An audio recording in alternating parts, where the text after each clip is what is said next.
The water stopped running 3 days before August Quinn's 30th birthday, and that was when he knew they were coming for everything he owned.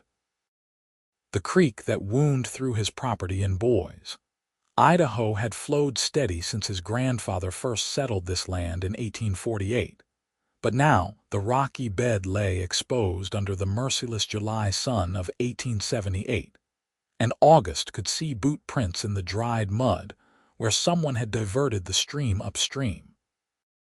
He stood at the edge of what used to be flowing water, his jaw tight with anger, knowing that without water his cattle would die, his crops would wither, and the ranch his family had built over 3 decades would turn to dust.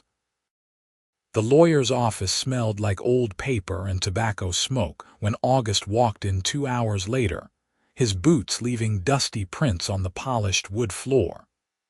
Harold Richmond sat behind a massive oak desk, his spectacles perched on his bulbous nose, and he did not look up when August entered. "They filed papers," August said without preamble. "The Morrison brothers claim the water rights were never legally mine." Harold finally looked up, and the expression on his face made August's stomach drop. "I have seen the documents they presented to the territorial court. They have a deed from 1850 that shows the creek and all water rights belong to the Morrison Mining Company." "That is impossible. My grandfather built his whole ranch around that water source. He would not have done that without securing the rights." "You have proof?" Harold asked, and his tone suggested he already knew the answer. August ran his hand through his dark hair, frustration making his movements sharp. "My grandfather died 6 years ago. My father passed when I was 12. If there was a document, I do not know where it would be." "Then I am afraid the court will rule in favor of the Morrisons. The hearing is set for 3 weeks from today. Without documentation proving your family's claim predates theirs, you will lose everything." Harold pulled his spectacles off and cleaned them with a handkerchief. "I am sorry, August. I truly am." August left the office feeling like the ground had opened beneath his feet. The Morrisons wanted his land because it sat at the junction of 3 waterways. They had been trying to buy him out for 2 years, and when he refused, they had apparently decided to take it through legal manipulation. The fact that their claim was false meant nothing if he could not prove it. He was riding back toward his ranch when he saw the wagon overturned on the side of the road about 5 miles outside of town. A woman in a dusty blue dress was struggling with one of the wheels, her dark hair falling loose from its pins. August pulled his horse to a stop and dismounted. "Madam, looks like you could use some help." She turned, and August found himself looking into the most striking green eyes he had ever seen. Her face was flushed from exertion, and there was a smudge of dirt on her cheek, but she was beautiful in a way that made his breath catch. "The wheel came loose," she said, her voice carrying an Eastern accent. "I have been trying to get it back on for the past hour, but I cannot manage the weight." August moved to examine the wheel. "You are lucky it came off here rather than on one of the mountain passes. What brings you out this way alone?" "I am not alone by choice," she said with a hint of frustration. "I hired a driver in town, but he took my payment and disappeared while I was purchasing supplies. I decided to manage on my own, but clearly that was overly optimistic." August lifted the wheel and began working it back onto the axle. "Where are you headed?" "I have taken a position as a schoolteacher here in Boise. I arrived on the train yesterday from Boston." She watched him work, and he could feel her eyes on him. "I am Eleanor Sutton, August Quinn. I have a ranch about 3 miles north of here." He secured the wheel and stood, wiping his hands on his pants. "There, that should hold, but you will want to get it properly fixed before making any long journeys." "Thank you, Mr. Quinn. I am in your debt." Eleanor smiled, and August felt something shift in his chest. "I do not suppose you know of any rooms for rent in town. The boarding house was full, and the hotel is far beyond what I can afford on a teacher's salary. August hesitated. The reasonable thing would be to direct her to one of the families in town who sometimes took in boarders. But he found himself saying, "My ranch has a guest cottage. It has been empty since my aunt passed 2 years ago. It is small, but it is clean and furnished. You would be welcome to stay there until you find something more permanent." Eleanor's eyes widened. "That is very generous, Mr. Quinn, but I could not impose on a stranger." "It is no imposition. The cottage just sits empty. And Boys is a small enough community that you will find we are not strangers for long." He smiled slightly. "Besides, you just said you are in my debt. This would allow me to collect on that debt by having someone make use of a property that is otherwise going to waste." She laughed at that, a warm sound that made August wish he could find ways to make her laugh again. "When you put it that way, I suppose I would be doing you a favor." "Very well, Mr. Quinn. I accept your kind offer, at least temporarily." August helped her gather the supplies that had spilled when the wagon tipped, and then he tied his horse to the back of her wagon and took the reins himself. Eleanor sat beside him on the bench seat, and as they drove toward his ranch, she told him about her journey west. She had grown up in Boston, the daughter of a bookkeeper who died when she was 16. Her mother had remarried a man who made it clear that Eleanor was an unwelcome burden in his household. When she turned 22, she had saved enough money to purchase a train ticket west and had answered an advertisement for a teacher in Idaho territory. "I wanted a fresh start," she said, looking out at the rolling hills covered in sagebrush and wild grass. Boston felt suffocating. Every street corner held a memory I wanted to escape. Out here, everything is new. I can be whoever I choose to be. "The West has a way of remaking people," August agreed, "though it is not always gentle about it." When they arrived at the ranch, Eleanor's eyes took in the sturdy main house, the barn, the corrals, and the small cottage situated about 50 yards from the main building. The land stretched out in all directions, golden in the late afternoon sun. "This is beautiful, Mr. Quinn." "Thank you. My grandfather built the main house. He came out here during the Oregon Trail migration and decided Idaho suited him better than continuing on to Oregon." August climbed down and helped Eleanor from the wagon.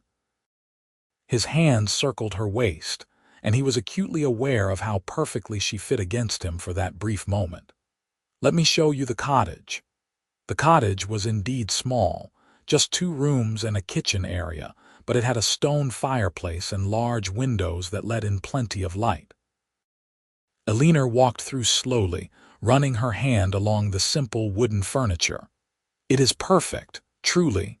I have never had my own place before. I will bring your things from the wagon.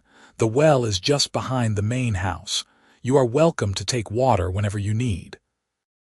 August paused, his mind returning to the problem that had consumed him before he encountered Eleanor on the road. "At least, while there is still water to take." Eleanor turned to look at him, concern creasing her forehead. "Is something wrong?" August had not intended to burden a stranger with his troubles, but something about Eleanor invited confidence. He found himself explaining about the Morrison brothers, the diverted creek, and the legal claim that threatened to take everything his family had built. "That is terrible," Eleanor said when he finished, "and you truly have no documentation of your family's claim. If I do, I have no idea where it would be. I have searched through every drawer and trunk in the main house. My grandfather was not much for paperwork. He believed a man's word and his work were proof enough of his rights." August shook his head bitterly. "But the law does not see it that way. Perhaps you missed something. Sometimes old documents are hidden in unexpected places." Eleanor's eyes were thoughtful. "In Boston, I worked for a law office for 2 years before saving enough to come west. I learned that people in the 1840s and 1850s often hid important papers in secret compartments in furniture or between floorboards. They did not trust banks or even lawyers with their most valuable documents. August felt a flicker of hope. I have been through everything, but maybe a fresh set of eyes would spot something I missed. Would you be willing to help me look? I know you just arrived and probably want to rest. Nonsense. If someone is trying to steal your land through fraud, we should do everything possible to stop them. Eleanor set her bag down with determination. Show me the house. They spent the next 4 hours going through the main house methodically. Eleanor proved to have a keen eye for detail, checking the backs of drawers for false panels and tapping on walls to listen for hollow spaces. August found himself watching her as much as he searched, admiring the way she approached the task with focused intelligence. Her lower lip caught between her teeth when she concentrated. As the sun began to set, they had found nothing. August sat down heavily at his grandfather's old desk, exhaustion and disappointment settling over him like a heavy coat. It is no use. If there ever was a document, it is lost to time. Eleanor stood in the center of the room, slowly turning in a circle. Tell me about your grandfather. What was he like? The question surprised August. He was tough as leather and stubborn as a mule. He believed in hard work and keeping your word. He used to say that a man's character was built on 3 things: honest labor, fair dealing, and knowing when to fight. What did he value most? What would he have protected above all else? August thought about that. His Bible. He read from it every morning and every night. He used to say it was the only book a man really needed because it taught you how to live right. Eleanor's eyes lit up. Where is the Bible now? In the parlor. It sits on the mantel above the fireplace. August stood and led her to the next room. The Bible was large and leather-bound, its pages yellowed with age. August had not opened it since his grandfather's funeral. It felt wrong somehow, like disturbing something sacred. Eleanor lifted the heavy book carefully and began examining it. She opened the front cover, and then her fingers found the edge of the end paper and carefully peeled it back. Beneath it, pressed flat against the inside of the cover, was a folded piece of paper. August's heart began to pound as Eleanor gently extracted the document and unfolded it. The paper was brown with age and the ink had faded, but the words were still legible. It was a deed, signed and notarized, dated March 15, 1849. It clearly stated that Thomas Quinn had purchased the land and all water rights from the territorial government for the sum of $50 in gold. "This is it," Eleanor whispered, her voice awed. "This proves your family's claim predates the Morrison document by a year." August stared at the paper in disbelief. "How did you know?" "I did not know for certain, but I reasoned that a religious man would hide his most important document in his most treasured possession. It is a common practice from that era." Eleanor smiled up at him, and in that moment, with the last rays of sunlight streaming through the window and illuminating her face, August thought she was the most remarkable woman he had ever met. Without thinking, he pulled her into his arms and lifted her off her feet, spinning her around. Eleanor laughed in surprise, her hands gripping his shoulders. When he set her down, they stood very close, and August realized his hands were still on her waist. "Thank you," he said softly. "You just saved my life, Eleanor Sutton. I am glad I could help." Her voice was slightly breathless, and her cheeks were flushed. "You should take this to your lawyer first thing in the morning." August reluctantly released her and carefully folded the deed. "I will, and I insist you stay in the cottage rent-free for as long as you need. It is the least I can do to repay you. You already saved me from being stranded on the road. I think we are even." Eleanor's smile was warm, but I will gratefully accept your hospitality until I receive my first month's salary." They walked back to the cottage together, and August helped Eleanor unload her belongings from the wagon. As he was leaving, she called after him, "Mr. Quinn, I am glad the wheel came loose today exactly where it did." August tipped his hat to her. "So am I, Miss Sutton, so am I." That night, August lay awake in his bed, the precious deed locked safely in his desk drawer. But his thoughts were not on the Morrison brothers or the upcoming court hearing. Instead, he kept seeing green eyes and a determined smile, and he found himself wondering what it meant that Eleanor Sutton had appeared in his life at the exact moment he needed her most.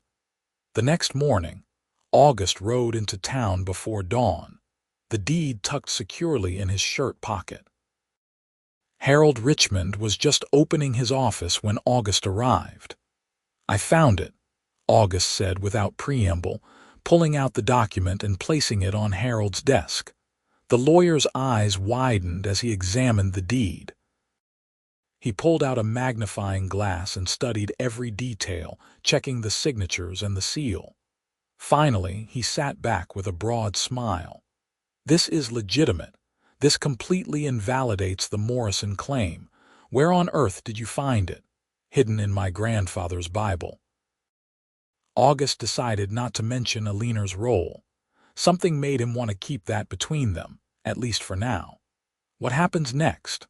"I will file this with the territorial court immediately. The Morrisons will have no legal standing once the judge sees this. In fact, they could face charges for filing a fraudulent claim." Harold stood and shook August's hand vigorously. "You have won, my boy. Your ranch is safe." August felt tension he had been carrying for weeks finally release from his shoulders. "Thank you, Harold. Do not thank me. I did nothing." "You found the proof that mattered." Harold paused. "Though I am curious how you knew where to look." "Sometimes you just have to think like the person who hid it," August said cryptically. He rode back to the ranch feeling lighter than he had in months. The creek was still dry, but now he could force the Morrisons to remove whatever dam or diversion they had installed upstream. His cattle could drink again. His crops could be watered. His future was secure. When he arrived home, he saw smoke rising from the cottage chimney and realized Eleanor must be making breakfast. He found himself heading toward the small building instead of to his own house. Eleanor answered his knock, wearing a simple gray dress with her hair braided and pinned up. She looked younger in the morning light, and August realized he did not even know how old she was. "Mr. Quinn, is everything all right?" The lawyer confirmed the deed is legitimate. "You saved my ranch, Eleanor." He found himself grinning like a fool. "I wanted to thank you properly.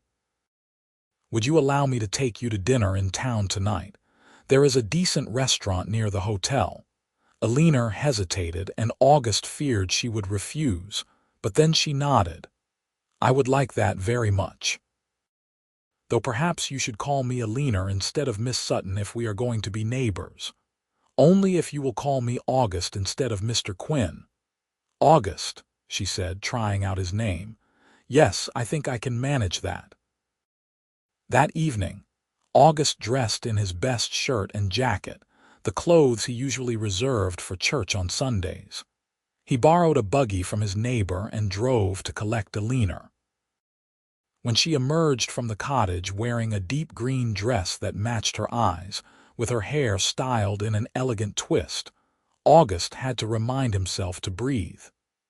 "You look beautiful," he said, and then felt his face heat with embarrassment at his own boldness. But Eleanor smiled, a slight blush coloring her cheeks. "Thank you. You clean up rather well yourself, Mr. Quinn." "August," he corrected gently. "August," she repeated, and the way she said his name made something warm unfurl in his chest. The restaurant was busy with the dinner crowd, and August was aware of curious looks from the other diners as he escorted Eleanor to their table. Boys was small enough that a new face drew attention, and a beautiful single woman dining with the town's most eligible bachelor would be fodder for gossip by morning. Over dinner, August learned more about Eleanor's life. She was 24 years old, never been married, and had always dreamed of becoming a teacher. "When I was a girl, my teacher was the only person who made me feel like I mattered," Eleanor said, her fork pausing over her plate. "She encouraged me to read, to learn, to think beyond the boundaries of my circumstances. I want to be that person for other children." "That is a noble calling," August said. "Boys needs a good teacher. The last one left after just 6 months because she said the town was too rough." "I am not afraid of rough." Eleanor met his eyes steadily. "I did not come west expecting comfort. I came expecting challenge and opportunity.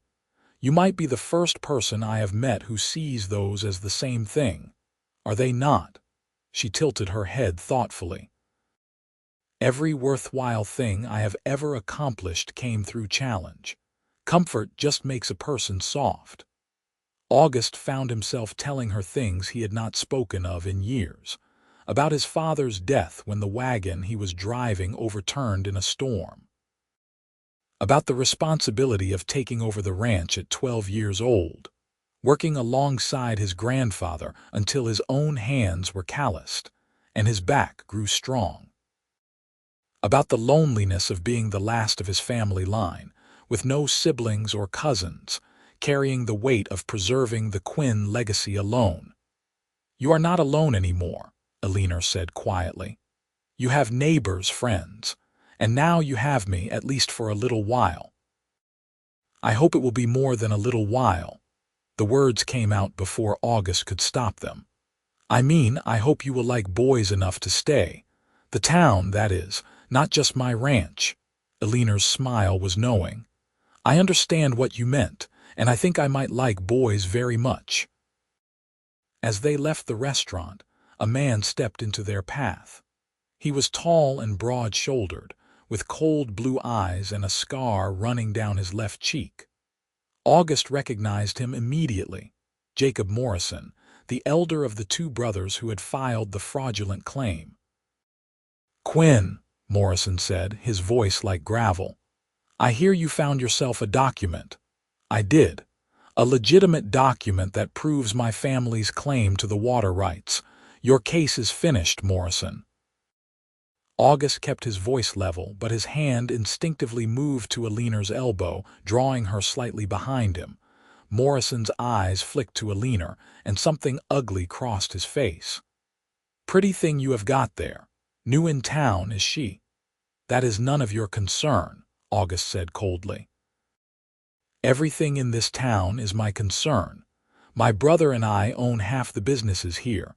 We have plans for expansion, and those plans include access to water. Lots of water." Morrison stepped closer, and August could smell whiskey on his breath. "One piece of paper is not going to stop us." "The law says otherwise. The law is just words. Out here, what matters is power. You remember that, Quinn." Morrison's gaze slid back to Eleanor. "And you remember that friends of Quinn tend to find themselves in unfortunate situations." August felt rage rise in him, hot and dangerous. But before he could respond, Eleanor stepped forward, moving out from behind August's protective stance. "Mr. Morrison, I presume?"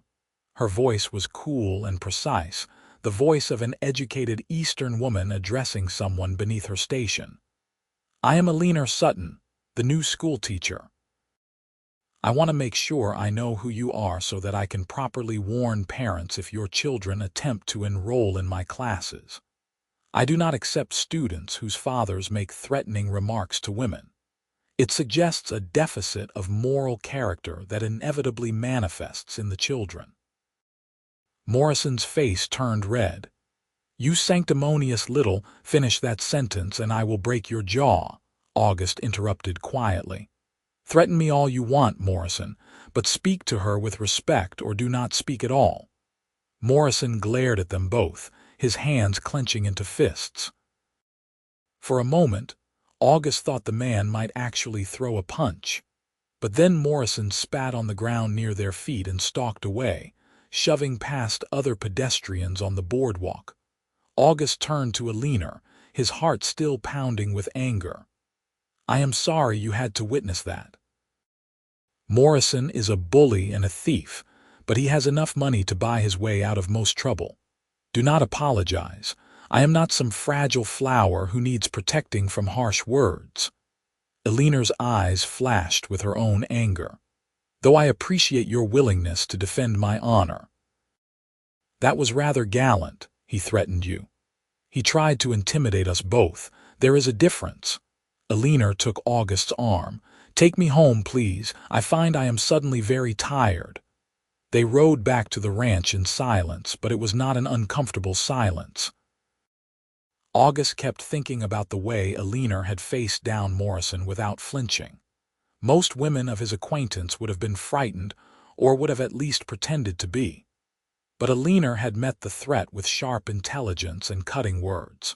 She was unlike anyone he had ever known. When they arrived at the cottage, August walked Eleanor to her door. "Thank you for dinner," she said. "Despite the unpleasant encounter at the end, I enjoyed myself very much." "So did I." August hesitated, not wanting the evening to end. "Eleanor, I know we just met, but I feel like I should warn you. Morrison was not making an idle threat. He and his brother have a reputation for getting what they want, legal or not. Being associated with me might put you in danger." Eleanor looked up at him, and in the moonlight her face was luminous. "August, I am exactly where I want to be. I am not afraid of the Morrisons or anyone else, and I am not going anywhere." She stood on her toes and kissed his cheek, a brief touch of her lips against his skin that sent electricity through his entire body. Then she slipped inside the cottage and closed the door, leaving August standing in the dark, his hand rising unconsciously to touch the spot where her lips had been. Over the next 2 weeks, August found excuses to see Eleanor every day. He brought her fresh eggs from his chickens. He repaired a loose step on her porch.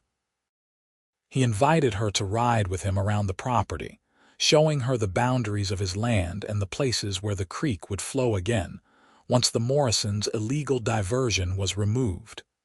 Eleanor, for her part, seemed equally eager for his company.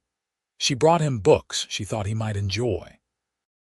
She cooked dinner for him twice, simple but delicious meals that they ate while talking until the candles burned low. The school term would not begin until September, so Eleanor spent her days preparing lesson plans and organizing the small schoolhouse in town. August often accompanied her, helping to repair broken desks and whitewash the walls. They worked side by side in comfortable companionship, and August felt something growing between them that was deeper than attraction, more substantial than infatuation. He was falling in love with her. The realization hit him one afternoon while they were painting the schoolhouse walls. Eleanor had a streak of white paint across her nose, and she was telling him an animated story about one of her students in Boston, her hands moving expressively as she talked. August had stopped painting and was just watching her, absorbing the sound of her voice and the light in her eyes, and he thought, "I want to see this every day for the rest of my life." The feeling was terrifying and exhilarating in equal measure. August had never been in love before. He had been too busy keeping the ranch running to pursue women, and the few relationships he had attempted had felt more like obligations than desires. But with Eleanor, everything was different. She challenged him and comforted him. She made him laugh and made him think. She fit into his life as if she had always been there, and he could not imagine his days without her. The court hearing was scheduled for a Tuesday morning in late July. August dressed in his best suit and rode into town with the deed safely in his pocket. Harold Richmond met him at the courthouse, and to August's surprise, Eleanor was waiting there as well. "I wanted to be here to support you," she said simply when he questioned her presence. The hearing itself was anticlimactic. Judge Harrison examined the deed that August presented, compared it to the document the Morrisons had filed, and declared August's claim valid. The Morrison brothers sat in the back of the courtroom, their faces thunderous with rage. "Furthermore," Judge Harrison said, his voice stern, "I am referring this matter to the territorial marshal for investigation into possible fraud. If the Morrison document is proven to be falsified, charges will be filed." Jacob Morrison stood abruptly. "This is not over, Quinn." "Sit down, Mr. Morrison," the judge snapped, "and consider yourself fortunate that I am not holding you in contempt of court. Any further threats will land you in a jail cell." August felt Eleanor's hand slip into his, and he squeezed it gratefully. They left the courthouse together, and August felt like he could finally breathe freely for the first time in weeks. "It is truly over," he said wonderingly. "The ranch is safe." "You saved it," Eleanor said, "and your grandfather's legacy is preserved." August stopped walking and turned to face her, right there on the main street of Boys with people passing by on all sides. "No, you saved it. If you had not thought to look in that Bible, I would have lost everything." "We saved it together," Eleanor corrected gently. "Is that not better?" August looked down at their joined hands. "Eleanor, I need to tell you something. These past 2 weeks getting to know you, he stopped, suddenly nervous. "I have developed feelings for you, strong feelings. I know it has only been a short time, but I cannot stop thinking about you. I wake up eager to see you, and I go to bed remembering things you said during the day. If I am being too forward, please tell me and I will step back. But I needed you to know." Eleanor's smile was radiant. "August, I feel the same way. I have been hoping you would say something because I was too nervous to speak first." She laughed softly. "So much for not being afraid of anything. Apparently, I am terrified of scaring away the first man I have ever truly cared about." August's heart felt like it might burst from his chest. "You could never scare me away. You are the strongest, smartest, most remarkable woman I have ever met." He paused. "May I court you properly? I want to do this right." "I would like that very much." August kissed her then, right there on the street, uncaring of who might see. Eleanor kissed him back, her arms winding around his neck, and August thought that this moment, this perfect moment, was worth every hardship that had led to it. They were so absorbed in each other that they did not notice Jacob Morrison watching them from across the street, his face twisted with malice.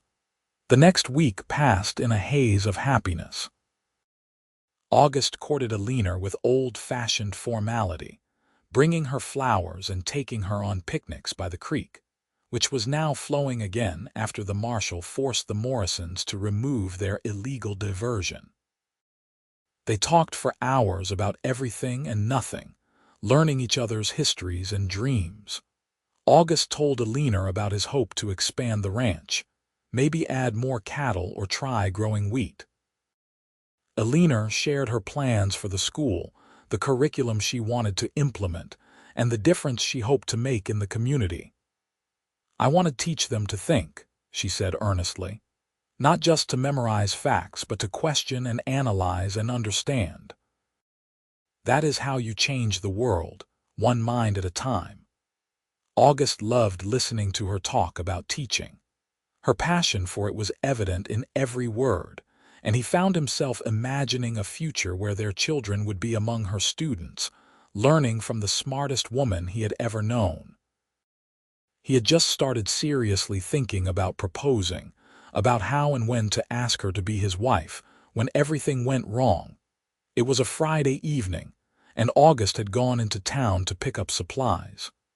Eleanor had stayed at the ranch, working on her lesson plans in the cottage. When August returned, the sun was setting, painting the sky in shades of orange and red. He saw the smoke before he reached the property line. Terror gripped his chest as he urged his horse into a gallop.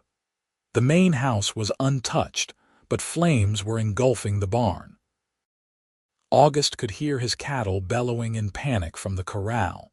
He leaped from his horse and ran toward the barn, but the heat drove him back. The structure was fully ablaze, the dry wood burning like kindling. Eleanor.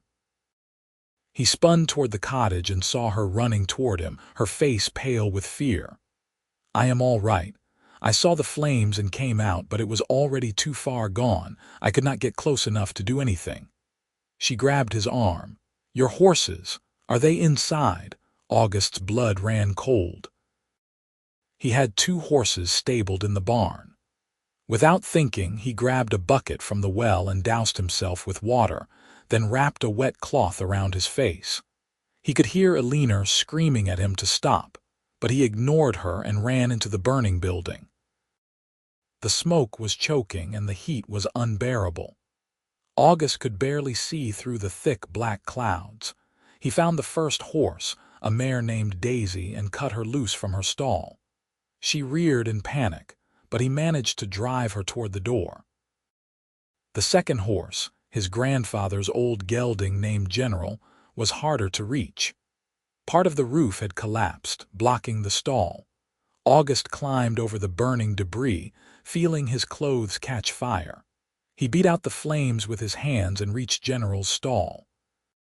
The horse was frantic, eyes rolling white with terror. August grabbed the halter and pulled, shouting over the roar of the fire. The horse finally broke free, and they stumbled together through the flames and out into the open air. August collapsed on the ground, coughing violently. Eleanor was there immediately, pulling him away from the burning barn and patting out the smoldering spots on his clothes. His hands were burned, and there was a deep gash on his arm where a falling timber had struck him, but he was alive. "You fool." Eleanor was crying, her hands shaking as she examined his injuries. "You could have died in there." "Could not let them burn," August managed to say between coughs. "General was my grandfather's horse. He is 20 years old. He would not have made it out on his own." Eleanor pulled him into her arms, holding him tightly. "Do not ever do that to me again. Do not ever make me watch you run into a burning building." August wrapped his arms around her, ignoring the pain from his burned hands. "I am sorry. I am all right." They watched the barn burn to the ground, the flames eventually consuming everything.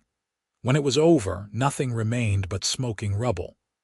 August's entire store of hay, his tools, his equipment, all of it was gone. The loss was devastating, but it could have been worse. The cattle were safe in the corral. The horses had survived. The main house was untouched. It was not until the next morning, when August was examining the ruins in daylight, that he found evidence the fire had been deliberately set. There were burn patterns that suggested accelerant had been poured along the barn's foundation. And stuck on a nail near where the fire had started was a scrap of cloth with an embroidered M on it.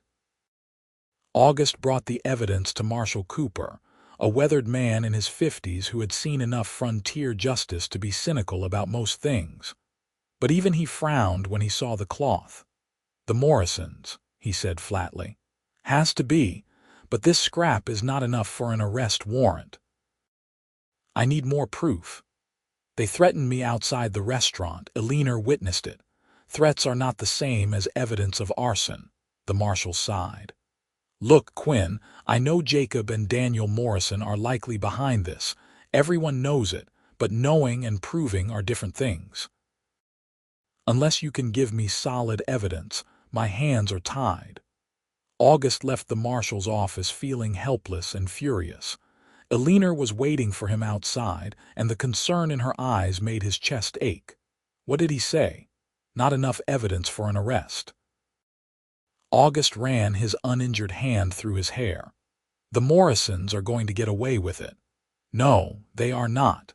Eleanor's voice was hard with determination. "We will find proof. They made a mistake by leaving that cloth. Men who are arrogant enough to leave evidence once will make other mistakes."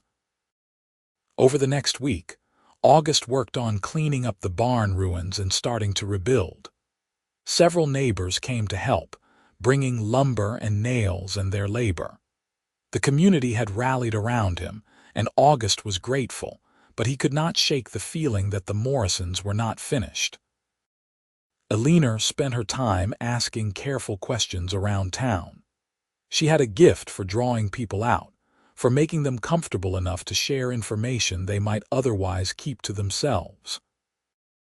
She talked to shopkeepers and saloon workers, to the blacksmith and the seamstress, slowly piecing together a picture of the Morrison brothers' activities. What she learned was disturbing. The Morrisons had been using intimidation and violence to acquire property throughout the region for the past 5 years. Several ranchers had sold their land for far below its value after experiencing mysterious accidents. A merchant who refused to sell his business had his store burned down. A lawyer who opposed them in court had been badly beaten. They have been doing this for years, and no one has been able to stop them because no one has been able to prove anything, Eleanor told August one evening as they sat on the porch of the cottage. But there has to be a way. There has to be something we can use. Maybe it is time to cut our losses, August said quietly. The barn can be rebuilt. I can live with that. But if they come after you, Eleanor, if they try to hurt you to get to me, I could not bear that. Maybe I should just sell them what they want. Eleanor's eyes flashed with anger. Do not you dare. Do not you dare let them win. Your grandfather built this ranch from nothing. Your family has poured blood and sweat into this land for 30 years. You are not giving it up because 2 thugs think they can bully you into submission. I am not afraid for myself. I am afraid for you. Eleanor moved closer, taking his face in her hands. Then we face them together. We are stronger together than either of us is alone. Do not push me away to protect me, August. Trust me to stand beside you. August kissed her then, deep and desperate, pouring all his fear and love into that kiss. When they broke apart, he rested his forehead against hers. I love you, Eleanor. I know it is too soon to say that, but I do not care. I love you and I want you in my life forever. It is not too soon. Eleanor's smile was tremulous. I love you too. From the moment you stopped to help me with that wagon wheel, I think some part of me knew you were going to change my life. They held each other as the sun set, and August made a silent vow that he would find a way to protect her and keep his land. He would not let the Morrisons take anything else from him.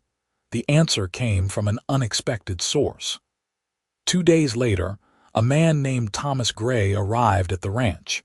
He was thin and nervous, constantly glancing over his shoulder, and he asked to speak with August privately. I worked for the Morrisons until last month, Thomas said, his voice shaking. I was their bookkeeper. I kept the ledgers for all their business dealings, including the ones that were not exactly legal. August's pulse quickened. Why are you telling me this? Because I am tired of being part of their schemes, and because I heard what they did to your barn. Thomas pulled a small leather journal from his coat. This contains records of every property they have acquired through fraud or intimidation over the past 5 years. Dates, amounts, names of people they threatened or paid off, everything. August stared at the journal. Why did you keep this? Insurance. I knew if I ever crossed them, they would try to kill me. This was my guarantee that if anything happened to me, the information would come out. Thomas thrust the journal at August. Take it. Give it to the marshal. Let them finally face consequences for what they have done. They will know you are the one who gave it to me. I am leaving Idaho. I have a cousin in California who can give me work. By the time the Morrisons figure out what happened, I will be long gone. Thomas backed toward the door. Use it, Mr. Quinn. Stop them before they hurt anyone else. After Thomas left, August opened the journal and read through it. The contents were damning. Page after page of illegal activity, documented in meticulous detail. This was exactly what they needed. He rode into town immediately, Eleanor insisting on coming with him. Marshal Cooper's eyes widened as he paged through the journal. "This is enough," he said finally. "This is more than enough.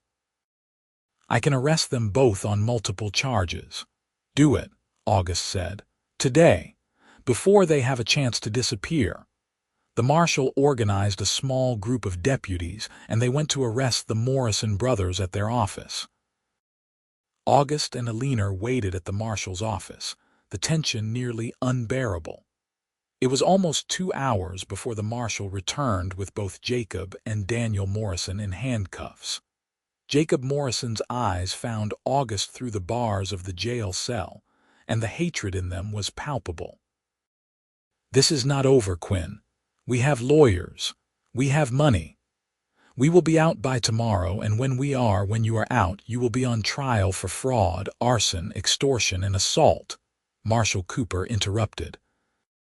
"And if I have my way, you will both be spending the next decade in a territorial prison. Now shut your mouth before I gag you." August felt Eleanor's hand slip into his, and he squeezed it tightly. They had won. It was really over. The trial took place 3 weeks later. Thomas Gray returned to give testimony, though he was clearly terrified the entire time. Other victims of the Morrison schemes came forward, emboldened by the brothers' arrest. The evidence was overwhelming. The jury deliberated for less than an hour before returning with a guilty verdict on all charges. Jacob and Daniel Morrison were sentenced to 12 years each in the territorial prison. As they were led out of the courtroom, Jacob spat in August's direction, but the guards quickly restrained him. "It is over," Eleanor said softly. "It is truly over now." August pulled her close, not caring that they were in a crowded courtroom. "Thanks to you, none of this would have been possible without you." "We did it together," Eleanor corrected, echoing her words from weeks earlier. "We make a good team, the best team." August looked down at her, his heart full. "Eleanor, I have something to ask you." But before he could continue, Judge Harrison called for order, and they had to sit back down for the final formalities. August's proposal would have to wait a little longer. They celebrated that evening with a quiet dinner at the ranch. August had hired a cook from town to prepare a special meal, and he set the table in his dining room with his mother's good china. Eleanor wore her green dress again, the one she had worn on their first dinner together, and August thought she had never looked more beautiful. Over dessert, August reached across the table and took Eleanor's hand. "I have been trying to find the right moment to ask you something, but I am starting to think there is no such thing as a perfect moment. There is just the moment you are brave enough to speak." Eleanor's eyes were bright with anticipation. "What do you want to ask me?" August stood and came around the table, then dropped to one knee beside her chair. Eleanor's hand flew to her mouth, her eyes filling with tears. "Eleanor Sutton, you came into my life when I was losing everything, and you helped me find not just the deed to my land, but a reason to fight for my future. You are brave and brilliant and beautiful, and I love you more than I thought it was possible to love anyone. Would you do me the honor of becoming my wife?" He pulled a ring from his pocket. It had been his grandmother's, a simple gold band with a small diamond. He had found it in his mother's jewelry box and had spent the past week having it cleaned and polished. Eleanor was crying openly now, but she was also smiling. "Yes, yes, of course I will marry you, August Quinn. I love you with all my heart." August slipped the ring onto her finger, and then he pulled her into his arms and kissed her. Eleanor kissed him back, her tears mixing with his, and August felt like his life had suddenly become more than he ever dreamed it could be. They were married 6 weeks later in a simple ceremony at the small church in Boise. The entire town turned out for the wedding. Eleanor wore a dress of ivory silk that she had sewn herself, and August wore his best suit. When the minister pronounced them husband and wife, August kissed his bride with such enthusiasm that the congregation laughed and applauded. The reception was held at the ranch, with tables set up in the yard and music provided by a local fiddle player. They danced until the stars came out, and August held Eleanor close, marveling at the fact that she was his wife now, that he would get to wake up next to her every morning for the rest of his life. "Happy," he murmured into her ear as they swayed to the music. "Happier than I have ever been," Eleanor replied. "Thank you for stopping to help a stranded woman on the side of the road. Thank you for knowing where my grandfather would hide an important document." Eleanor laughed. "I suppose we can both be grateful for divine timing." "I am grateful for you," August said seriously, "for everything you are and everything you have brought into my life. Then I suppose we are both blessed." They moved into the main house together, and Eleanor transformed it from a bachelor's quarters into a real home. She hung curtains and arranged flowers and filled the rooms with light and laughter. August rebuilt the barn with her help, and it was even better than the original. The ranch thrived under their combined management. Eleanor proved to have a good head for business, and she helped August make decisions about expansion and investment. The school term began in September, and Eleanor threw herself into teaching with passionate dedication. August would often ride into town at the end of the school day to walk her home, and she would tell him about her students, their progress and challenges. He loved watching her talk about teaching, seeing the way her whole face lit up. As autumn turned to winter, Eleanor discovered she was pregnant. August was overwhelmed with joy at the news. He immediately became overprotective, insisting that Eleanor reduce her workload and rest more. Eleanor tolerated his fussing with amused patience, reminding him that pregnancy was a natural condition, not an illness. "I am perfectly capable of teaching until the baby comes," she said firmly when August suggested she take leave from the school.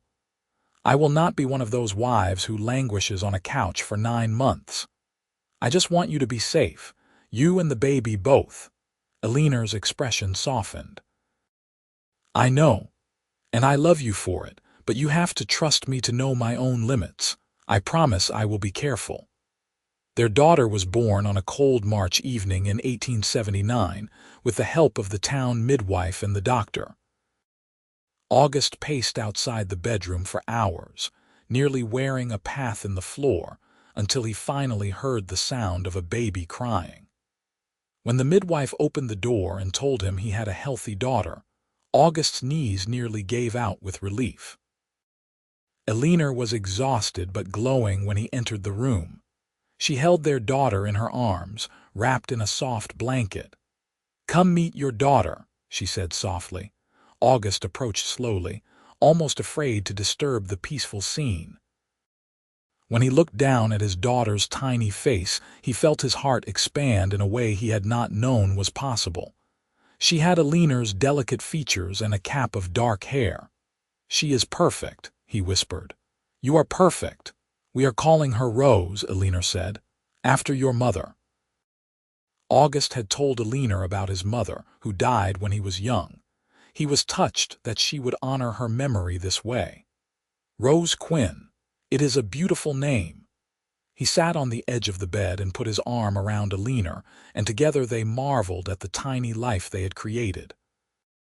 August thought about everything that had happened over the past year: the fight for his land, meeting Eleanor, the fire and the trial and the wedding. It had been the hardest and best year of his life, and it had led to this moment, holding his wife and daughter, feeling more complete than he had ever imagined possible. Over the next 2 years, their family continued to grow. Eleanor had a son in 1880, whom they named Thomas after August's grandfather. She insisted on continuing to teach between pregnancies, hiring a local woman to help with the children during school hours. August supported her decisions, understanding that teaching was not just a job for Eleanor, but a calling. The ranch prospered. August added more cattle and began growing wheat in the fields near the creek. With the Morrison brothers in prison, the water rights dispute was permanently settled, and the creek flowed strong and steady year-round.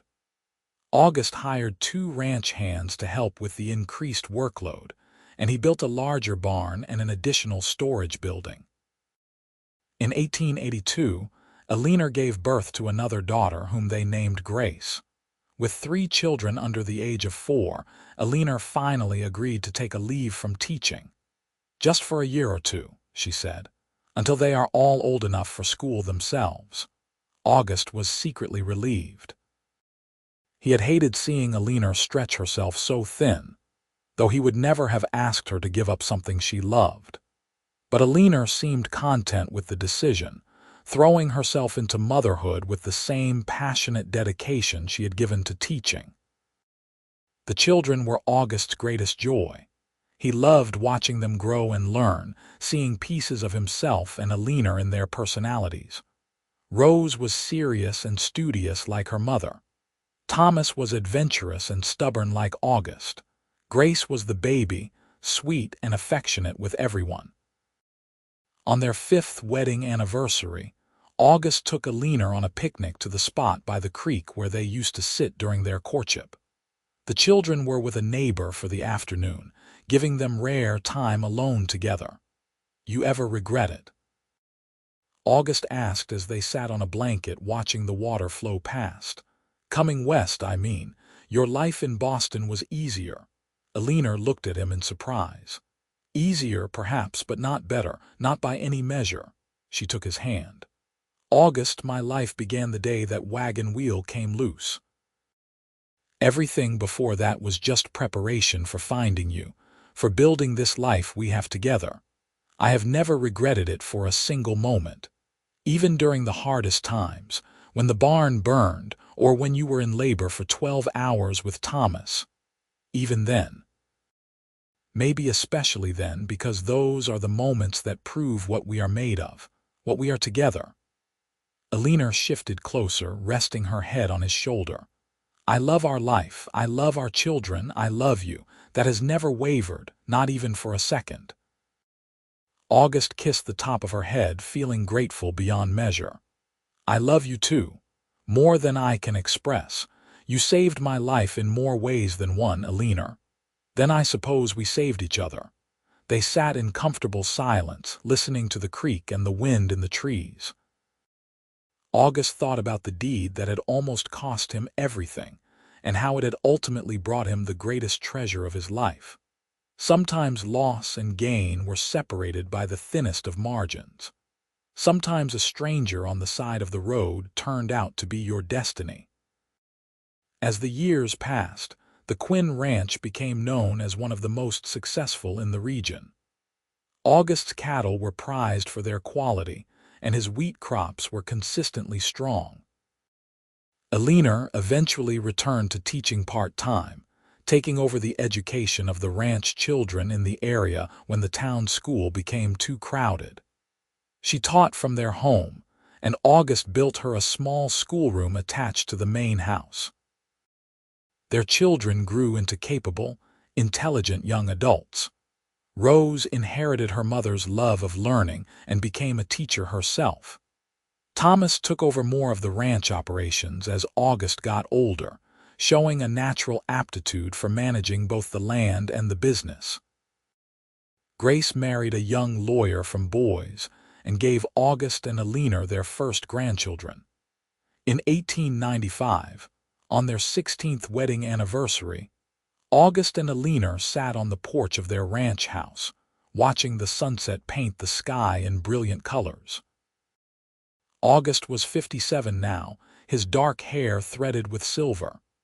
Eleanor was 46, still beautiful, with laugh lines around her eyes and wisdom in her gaze. "You remember the day we met?" August asked, holding Eleanor's hand. "Every detail.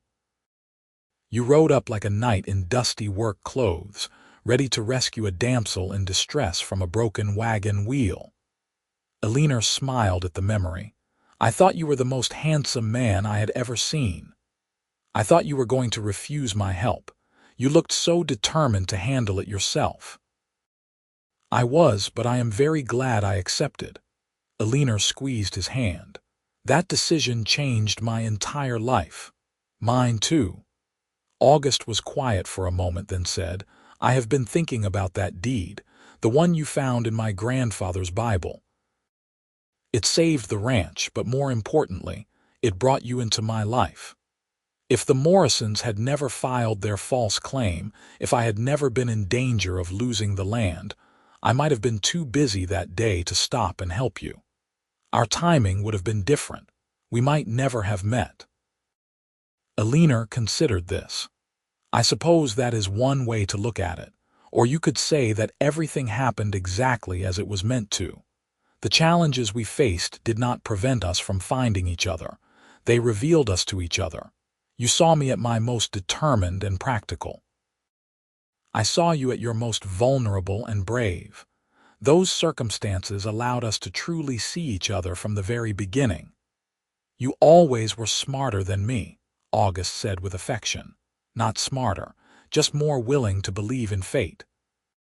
Eleanor rested her head on his shoulder, just as she had done so many years ago by the creek. I believe we were meant to find each other, August.